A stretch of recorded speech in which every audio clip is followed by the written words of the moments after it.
Existen caminos nunca antes recorridos por la humanidad. Hay lugares que el ojo humano nunca antes ha podido ver. Hay rincones de la mente aún no explorados, historias nunca antes contadas y emociones nunca antes vividas. Pero existe un lugar que está entre el miedo y la razón, entre la lógica y lo irracional, entre lo humano y lo divino. Un lugar más antiguo que el pasado, más actual que el presente y más distante que el futuro. Un lugar entre los miedos más primigenios y las certezas más claras. Un lugar que se revela ante la imaginación. Un lugar llamado el Camino Perdido.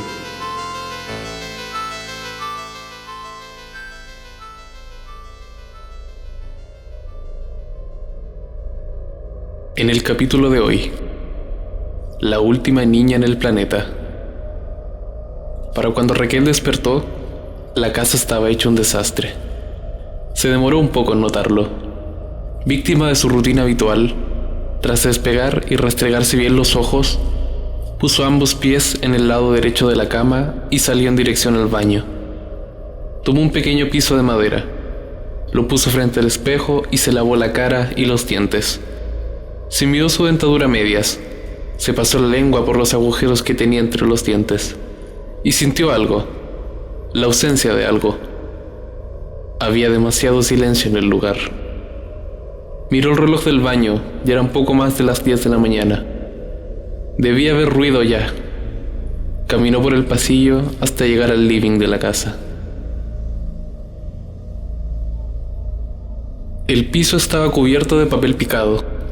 Las paredes tapizadas en largas tiras de colores brillantes y de globos a medio morir. Pequeños recuerdos en forma de destellos aparecían en su mente. Risas, juegos, cantos, sabores dulces y salados, aplausos, velas, muchas velas. Miró la mesa del comedor contiguo, la que estaba repleta de platos con bocadillos a medio comer y vasos de bebida a medio tomar. También habían gorros de cumpleaños, otras piezas de plástico y lo que sobraba de un pastel que parecía haber sido víctima de un grupo de salvajes. En la pared, un gran letrero de letras doradas. Feliz cumpleaños, Raquel. Sintió un pequeño pinchazo en la cabeza y se tuvo que sentar. Con mucho esfuerzo, logró subirse a la silla.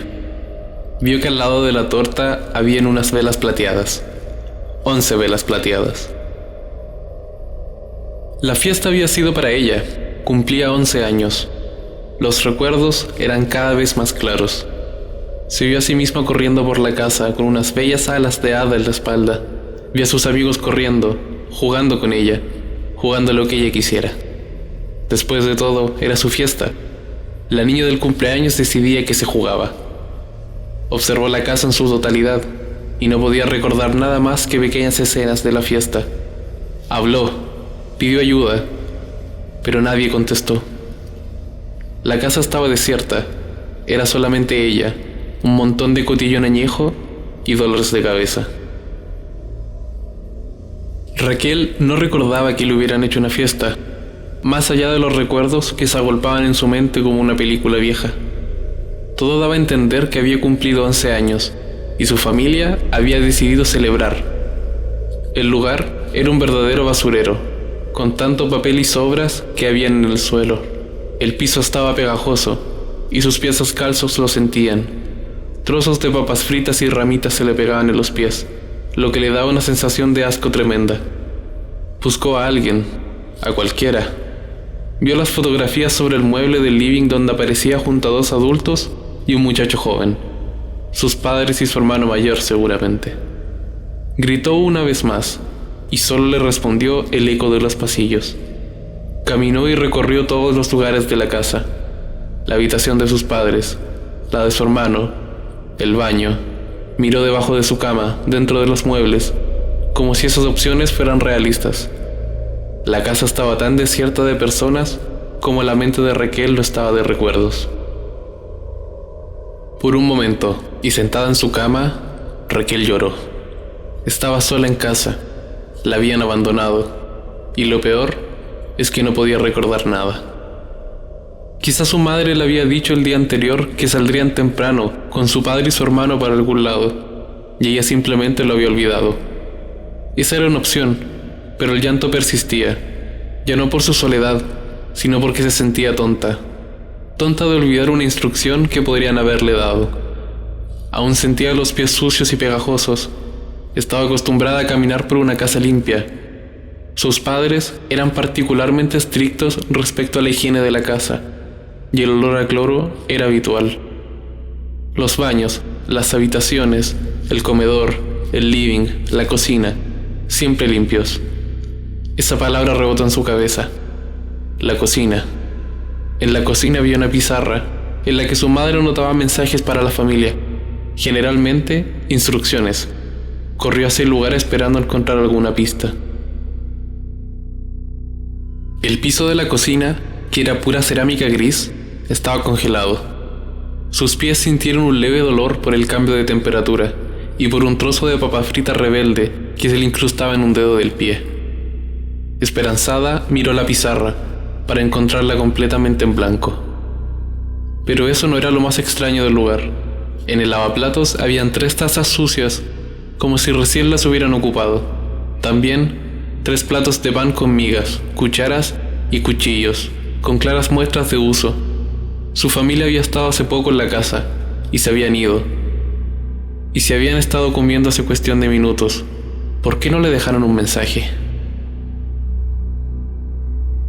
Buscó el teléfono de emergencia, un celular que su madre guardaba en su velador por si algún otro teléfono de la casa se perdía.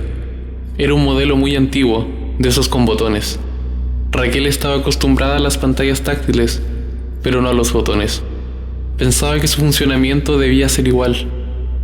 Desbloqueó fácilmente el celular antiguo, marcando como clave un número que todos en la casa pudieran recordar, el año que aparecía en el calendario de la cocina, 2030.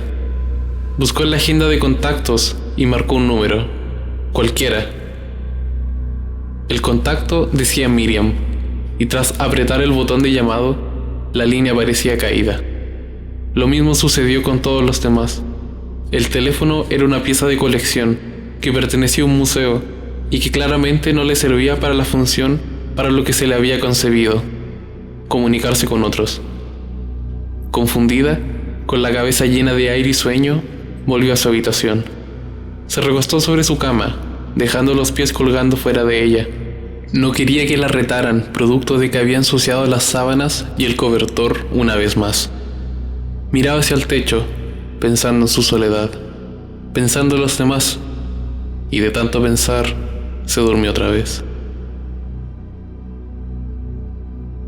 Despertó 3 horas después, pero el estado de la casa era el mismo vacío, el mismo silencio que corría libre por los pasillos. Decidió cambiar la vista y observar por la ventana hacia la calle. El panorama no era muy alentador. Una calle brillante con un sol rojizo, completamente desolada. No caminaba un alma por ahí. No se veía una persona ni dentro ni fuera, al menos desde las limitaciones del marco de la ventana. Raquel pensó lo extraño que era. Ya había pasado el mediodía y la gente debería de estar en las calles. Abrió la puerta y el dolor volvió a manifestarse en su sien. A cada paso que daba, sentía que le apretaban un tornillo en el costado de la cabeza. El cemento de la calle estaba tibio y recordó las tazas sucias en la cocina. Miró a la derecha, luego a la izquierda, y el silencio y el vacío de su hogar se había replicado también en el exterior. Las casas de sus vecinos tenían las cortinas abiertas, por lo que caminó hacia cada una de ellas y, sujetada de los barrotes de protección, miró hacia adentro. Nada cambió. No había ni un alma con la que conversar. Raquel sentía como el pecho se le aceleraba a cada momento, a cada paso, con cada pestañeo. No estaba lista para estar sola, no estaba lista, pero más películas viejas comenzaron a correr en su mente. Se vio a sí misma gritando que la dejaran sola, que se fueran, que no quería ver a nadie, y todo era llorar y llorar. solo sufrir. Un poco de sangre salió de su nariz y escuchó un pitido en la oreja izquierda. El pelo, negro y espeso, que le caía desordenado sobre la cara, se le pegaba a la piel producto del sudor y ahora de la sangre que le corría. Se limpió con la manga. Una mancha oscura se le impregnó en el puño. Respiraba con fuerza por la boca, como si el aire le faltara. Lo sacrificó todo para gritar con fuerza, con todas sus fuerzas. Podía sentir las heridas que se le formaban en la garganta, como el aire caliente se escapaba de sus pulmones. Todo para que un eco, un enorme eco, se le devolviera en forma de grito desesperado. Corrió por la calle, aún descalza, pero ¿qué más da? Debía encontrar a alguien, a cualquiera. No soportaba la idea de ser la última niña en el lugar.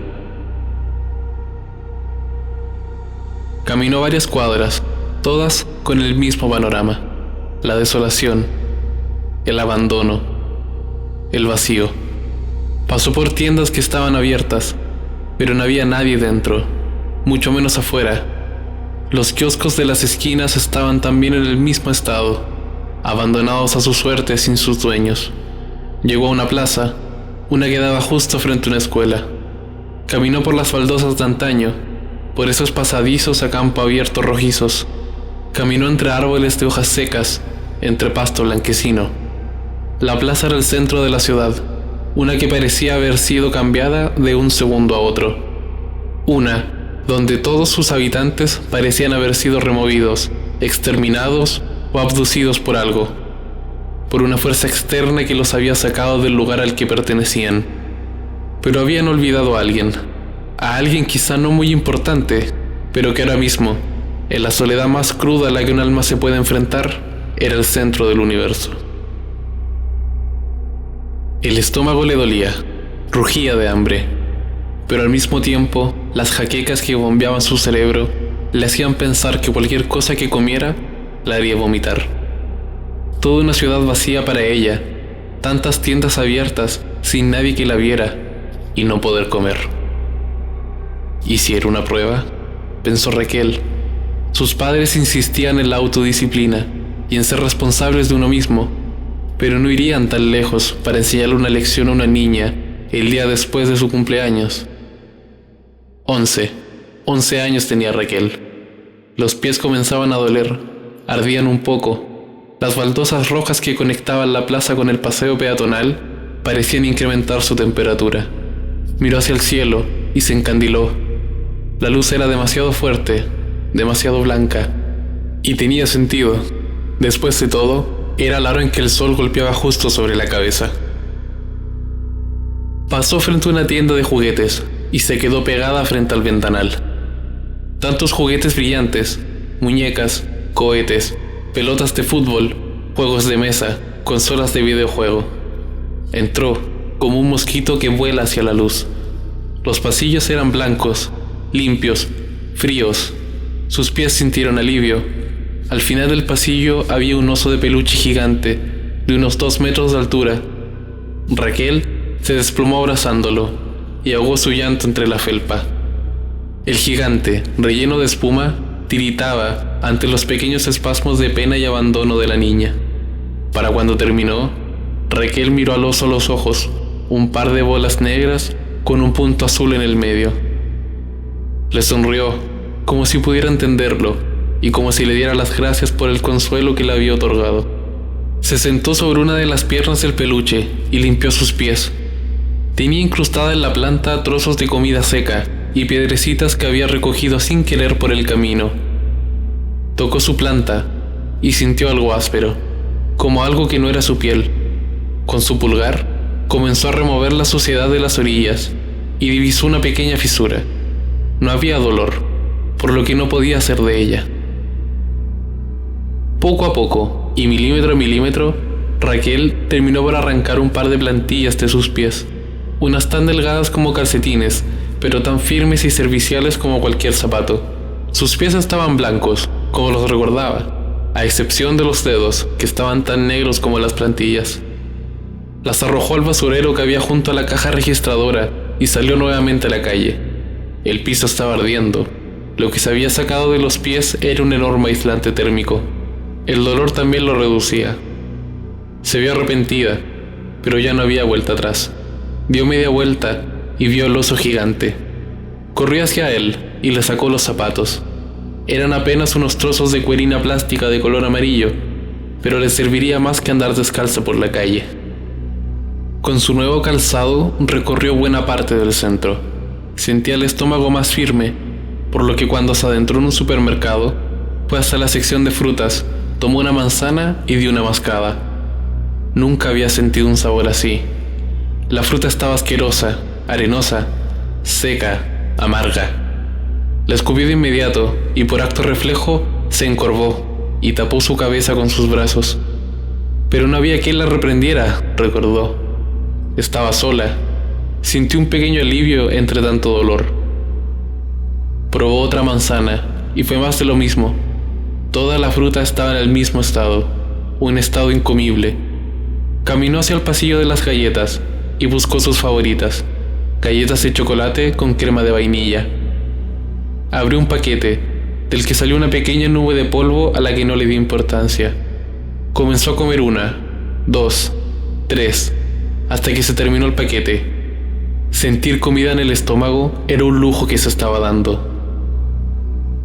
Sentía que no había comido en toda su vida, y el sabor, ese sabor divino de la crema de vainilla, mezclándose con la galleta a cada mordisco, la hacía salivar. No podía creer que alguien hubiera inventado una comida que se hacía más y más deliciosa con cada mascada. No se aguantó. No había quien le pusiera límites. Comió hasta hartarse. Cuando le dio sed, tomó una botella de bebida de frutilla y se la empinó hasta que pudo ver a través del plástico. La barriga se le había hinchado de tantas golosinas. A pesar de que se sabía sola, no perdía la costumbre de mirar para todos lados, desconfiada, sabiendo que no estaba obrando bien. Estaba robando, y peor aún, estaba envenenando su cuerpo con comida chatarra.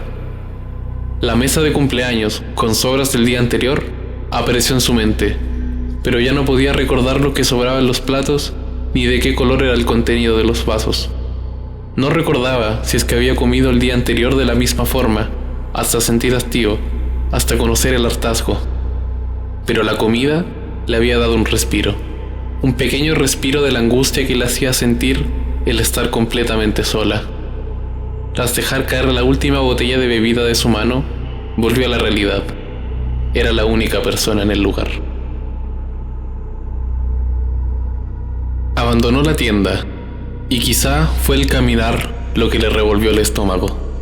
Tal vez fue el exceso de azúcar, tal vez la temperatura, pero las náuseas que sintió nunca antes las había sentido. Cayó al suelo, la cabeza le daba vueltas, todo el mundo giraba. Más recuerdos se le agolparon en la cabeza, recuerdos de oscuridad, recuerdos de noche, de literas, de camas de fierro, de comida fría, de inviernos crudos y veranos sofocantes. El calor del lugar parecía incrementar, tanto que el pijama que vestía Raquel estaba completamente empapado y pegado a su pálida piel. Sentía los ojos hirviendo, la boca seca y la cabeza fuera de control. Intentó ponerse de pie y al doblarse, un reflujo, luego otro y otro más. El piso de cerámica rojiza se vio embadurnado de una mezcla de agua y galletas negras. Así de fácil como llegaron a su cuerpo, también salieron. De pie, más débil que antes, intentó retomar su búsqueda. Su cabeza volvía a bombear, a doler. Los mareos eran constantes, también los reflujos. Se secaba la orilla de la boca con la manga manchada con sangre seca. El estado en que Raquel estaba era deplorable. No parecía una niña de 11 años, sino más bien una salvaje abandonada a su suerte. Por unos segundos, Raquel perdió el sentido de orientación y vagó, similar a como lo había hecho antes, pero ahora sin poder tomar una decisión sobre su destino. Era una pasajera de su propio cuerpo. Veía en primera fila cómo sus piernas la paseaban por calles desiertas y frente a tiendas que parecían haber sido abandonadas hace cuestión de horas. Paso a paso, Su cuerpo la llevó hacia una calle aledaña al centro, con un edificio gótico que se acrecentaba cada vez un poco más. Tenía 2 torres puntiagudas y parecía un castillo. La catedral era el lugar de destino que su cuerpo inerte y su mente activa habían elegido, por algún motivo. El lugar era enorme, y sus pies generaban un eco tan grande que parecía poder llenar el lugar. No podía hablar, no podía gritar. Sus pies la llevaron hasta el altar, respaldado por un enorme vitral que mostraba el Génesis, con Eva a un costado, manzana en mano, y Adán al otro lado, con la mirada perdida en su compañera por obligación. La serpiente aparecía desde lo alto del vitral, en forma de un hilo que le recordó las guirnaldas que le adornaron el cumpleaños. Puso sus pies sobre el altar, caminó sobre esas escaleras, y al llegar frente a frente al santo lugar, su cuerpo se detuvo y le devolvió la conciencia. La respiración de Raquel se multiplicó. Sintió que le faltaba el aire, que el pecho se le apretaba, el corazón se le aceleraba y que la cabeza se le iba a reventar. El dolor, que se multiplicaba cada segundo, la hizo trastabillar. Un paso en falso la arrojó sobre la escalera que daba hacia el altar, y un golpe en la nuca fue el gatillante de los espasmos. Su cuerpo comenzó a azotarse involuntariamente contra el suelo. Saliva y espuma se le salían por la boca, mientras parecía emitir alguna frase. Algo que sonaba como si tratara de decir: «Déjenme salir».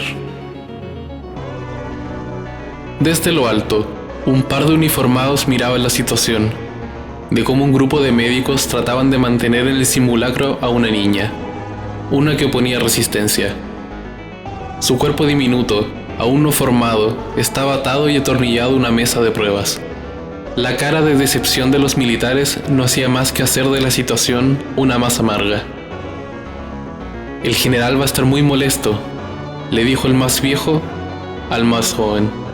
¿Quién fue el imbécil que pensó que sería buena idea mandar niños a otro planeta? «Hay que abaratar costos, coronel», dijo el más joven. «Por eso recurrimos a los orfanatos, señor. Si algo llega a pasarles, nadie lo va a notar».